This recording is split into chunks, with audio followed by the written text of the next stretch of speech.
The sun blazed mercilessly over Fort Benson, turning the desert earth into a furnace. Soldiers leaned in the shadows of the adobe walls, their eyes drawn to the spectacle unfolding in the courtyard. A noblewoman stood trembling, her traveling dress soaked with sweat, her corset cutting into her ribs as though it were designed to strangle her. Lady Arabella Worthington, daughter of one of England's most ruthless aristocrats, bowed her head not out of humility, but out of despair. Before her, her father's voice cut through the heat like a knife. His words were not of comfort, but of condemnation. "This is your punishment," he declared coldly, loud enough for every man to hear. He had spent years calling her a disgrace, too large, too stubborn, too unwilling to bend into the fragile shape society demanded of women like her. Now, in front of strangers and soldiers alike, he sentenced her to exile. The man he handed her to stood in silence, a tall Apache warrior with eyes dark and unreadable. To the English, he was savage, untamed, a shadow of violence walking in human form. Yet he showed neither triumph nor disdain as he accepted the trembling woman offered like currency for her father's greed. He only nodded once, a gesture that sealed Arabella's fate. Her father mounted his horse, turning his back on her as though she were a stain erased from his world. Within moments, he was gone, leaving her to the mercy of a stranger and the brutality of a wilderness she had never imagined. Arabella followed the warrior. His name, she would learn, was Maka, into the endless expanse of sand and rock. Each step was a punishment, her shoes blistering her feet, her body aching under the merciless sun. She had expected cruelty, humiliation, perhaps even torment. Instead, she found silence. Maka did not strike her when she stumbled. He did not force her onward when her body faltered. He built fires at night, offered her food and water without comment, and when the cold bit into her bones, he handed her a blanket without a word. She had been raised to see these people as monsters, yet the stranger walking beside her showed more consideration in silence than her father ever had in a lifetime of scorn. On the second day, her voice cracked as she dared to ask him, "Where are you taking me?" For hours, she received no answer. Then, as the mountains grew on the horizon, he uttered his first word, "Home." It was not the word of a captor. It was the word of a man who saw something beyond punishment in her presence. But the fear would not leave her. At night, while the fire crackled low, she thought of her father's final words, the sneer etched across his face as he rid himself of her. He had not seen her as a daughter, nor even as a person. She was a burden to be discarded, a symbol of shame to be traded away. The horror of that realization clung to her, even as Maka's unexpected kindness grew harder to ignore. By the fifth day, her body began to harden against the wilderness. She learned to walk without collapsing. She drank when water could be found, and she began to notice the small gestures Maka offered. When she correctly identified an edible plant he had shown her, she caught the faintest movement of his lips. Not quite a smile, but something close. That moment lingered with her, like a strange, fragile hope. The Apache village appeared suddenly, hidden in a valley guarded by red cliffs. Children stared wide-eyed at the pale-skinned woman. Women paused in their labor, assessing her with cool curiosity. Arabella's cheeks burned as she pulled her ragged shawl tighter around her frame. She expected scorn, ridicule, rejection. Instead, Maka's grandmother Nelly beckoned her into a modest dwelling and offered her water. The old woman's eyes were sharp, her face a map of wisdom carved by years of survival. And though Arabella could not understand her words, the meaning was clear. She was welcome, at least for now, but welcome did not mean belonging. Arabella soon found herself breaking beneath the weight of tasks the other women performed with ease. Her soft hands blistered, her muscles trembled. She was clumsy, too slow, too weak. One morning, sent to fetch water, she dropped the clay pot, shattering it on the rocky path. Kneeling among the shards, tears blurred her vision as blood welled from a cut on her finger. She expected ridicule. Instead, Maka appeared beside her, silent as ever, and pressed a healing leaf to her wound. He handed her a smaller vessel. Start with what you can carry, he told her simply. The words struck her deeper than any kindness she had known. Not pity, not contempt, guidance, a chance to grow instead of being broken. That night, across the firelight, Maka's gaze found hers. For the first time, she did not look away. As days turned into weeks, something inside Arabella began to change. She was still heavy, still clumsy at times, still different, but she was no longer a burden. Maka began to teach her the plants of the desert, the rhythms of the land, the ways of survival. He told her in quiet moments, "You are not what your father believes. You are not what you believe either." Those words haunted her, echoing through the nights when she lay awake, staring at the stars blazing above the valley. Could it be true? Could she be something more than the failure her father had cursed her to be? She did not yet know the answer, but she felt the weight of her father's judgment loosening with each passing day, replaced by the steady strength of a man who saw her differently. Yet even as the bonds of her old life weakened, shadows loomed on the horizon. Her father was not finished with her.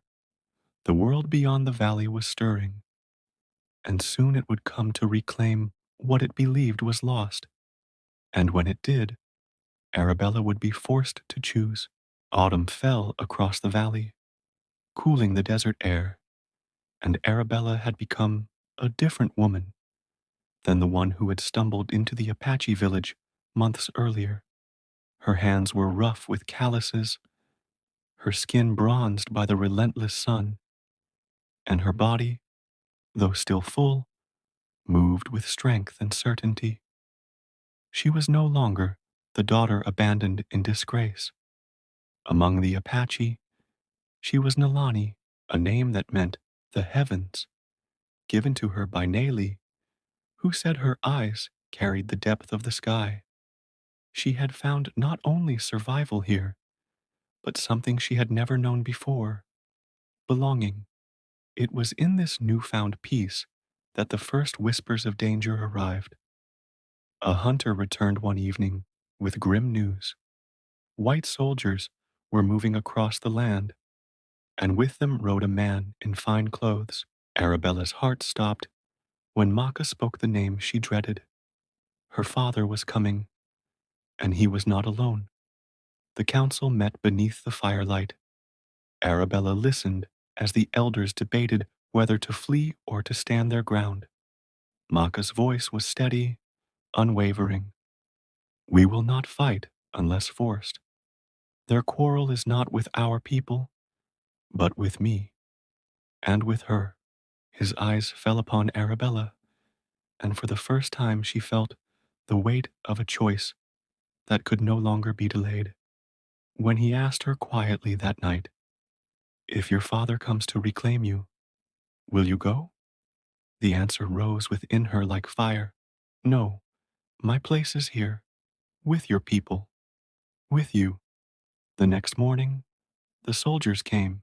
12 horsemen in blue coats rode into the valley, their rifles gleaming. At their head sat a lieutenant whose cold gaze measured every movement, every hand on a weapon. Behind him, cloaked in arrogance and dust, rode Lord Worthington. He dismounted, his eyes falling on Arabella with a mixture of shock and disdain. Arabella, thank God you're alive, he said, his voice carrying that same false authority that had once cowed her. We've come to rescue you from these savages. But Arabella did not step forward. She did not bow her head. She stood beside Maka, her voice firm as stone. I don't need rescuing, father. The soldiers shifted uneasily as her father's face darkened with rage. Don't be absurd. Look at you, dressed in skins, living in filth. Whatever spell these creatures have put upon you ends today. Maka stepped forward, raising a hand in peace. She stays or goes by her own choice, not yours, not mine. For the first time, Arabella saw her father falter. His pride, however, would not bend. He turned to the lieutenant, demanding, Seize my daughter at once. But the officer hesitated.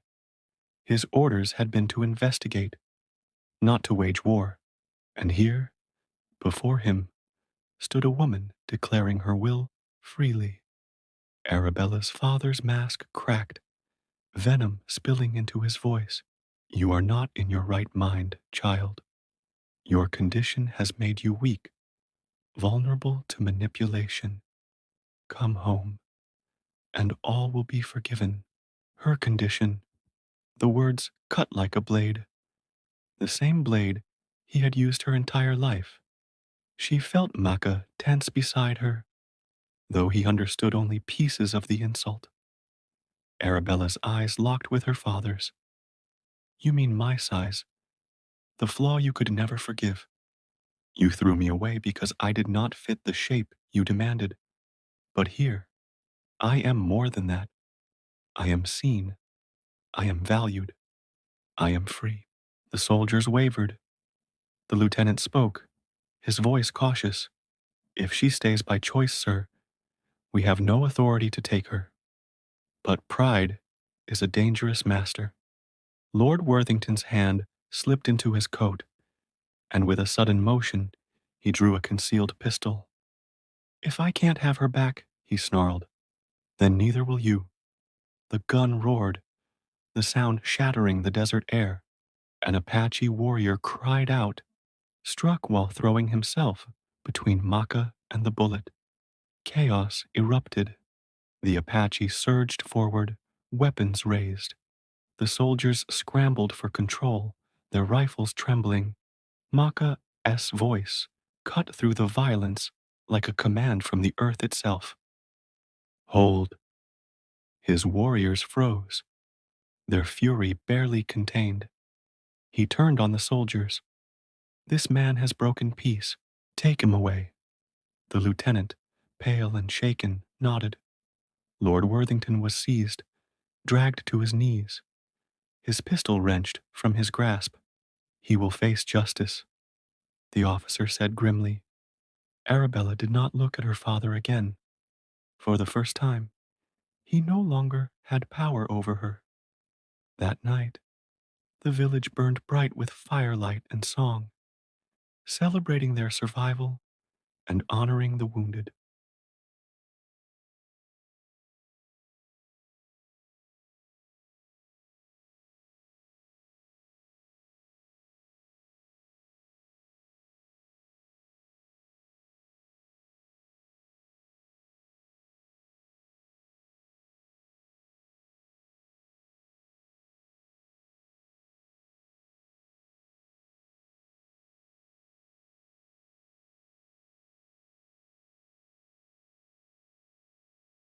Only a possession, but to me, Arabella, you are everything. His voice lowered, certain and unflinching. Your body carries life well. Your heart carries kindness. Your mind carries wisdom. What more could a man want?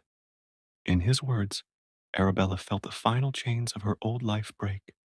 She was no longer the burden, the disappointment, the punishment. She was Nilani, healer, woman, beloved.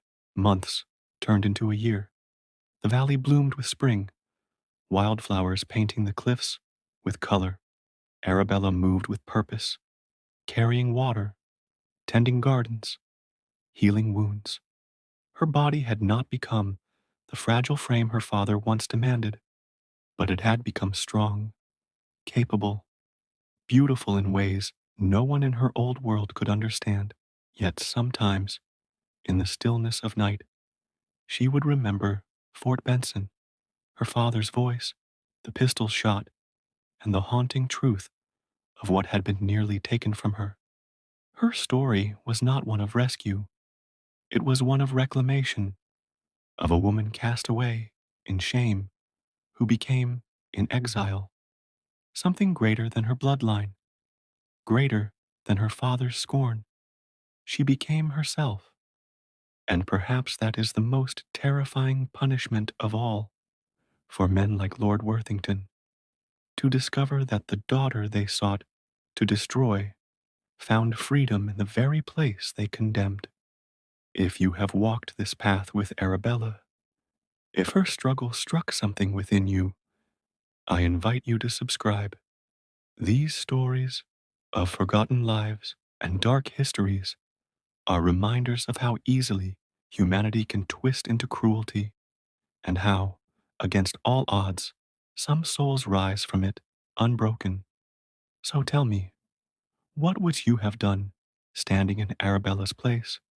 Would you have returned to the world that cast you out, or stayed among the people who gave you back your name?